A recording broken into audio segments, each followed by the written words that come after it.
My name is Claire Colwell, and I am an abortion survivor, and that is how I have been affected, which is very rare. I was a twin when I was in the womb, but today I'm still a twin.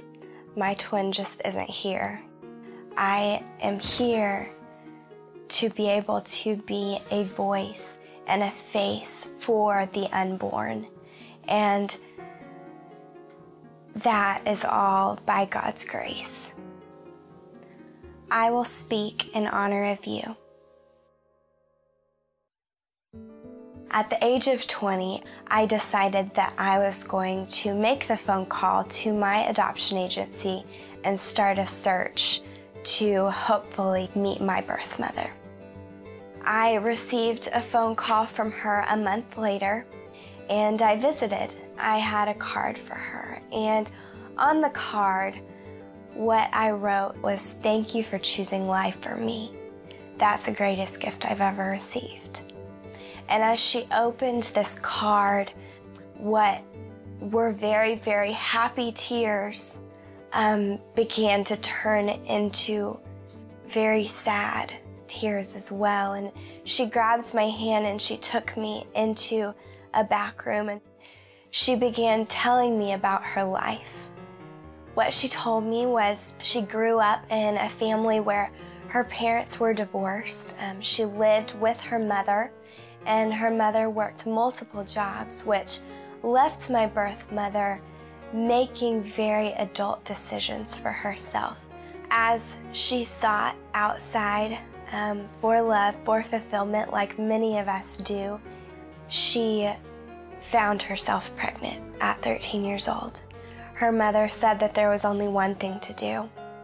And that day, they got in the car, they drove to an abortion clinic, and my birth mother had a surgical abortion at 5 months along. After having her surgical abortion that day, as she went home to her, I believe, 8th grade life, she was in gym class with her best friend, I believe about 4 weeks later, and her friend said, "Have you been back to the doctor? Things don't seem right. Maybe you should go get yourself checked out and make sure that nothing else is wrong." And so she had her mom take her back to the same abortionist to examine her. And at that moment, she was told the most shocking words she had ever heard in her entire life. "You're still pregnant. Your abortion was successful, but you're still pregnant. You were pregnant with twins. One was aborted, but one has survived, and so you're still mothering a child in your womb."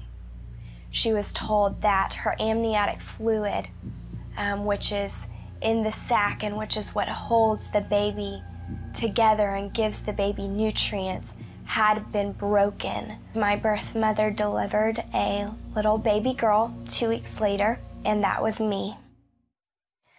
When I was born, I weighed 3 pounds, 2 ounces.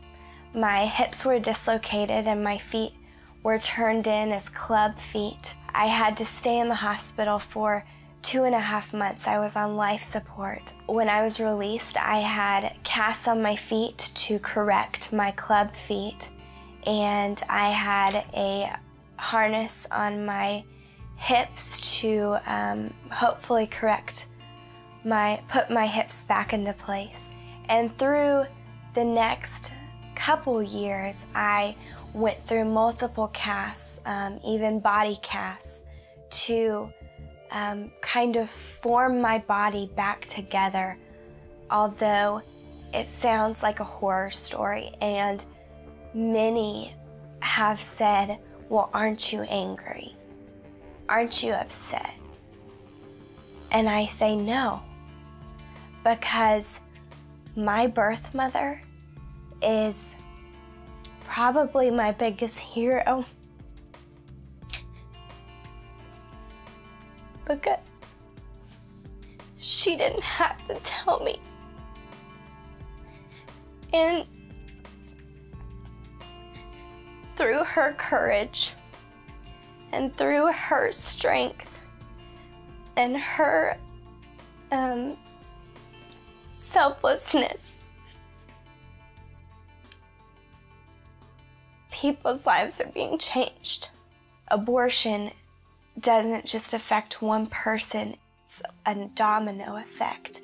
And even though that happened, it has turned into something so beautiful. God has really taught me to rely on Him, that this is not about me, that it's about Him, it's about His grace, and it's about His amazing gift of life that He has given us.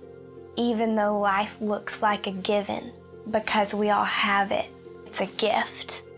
He is able to speak through my story and through my birth mother's story, through my parents' story, and share that gift with the world.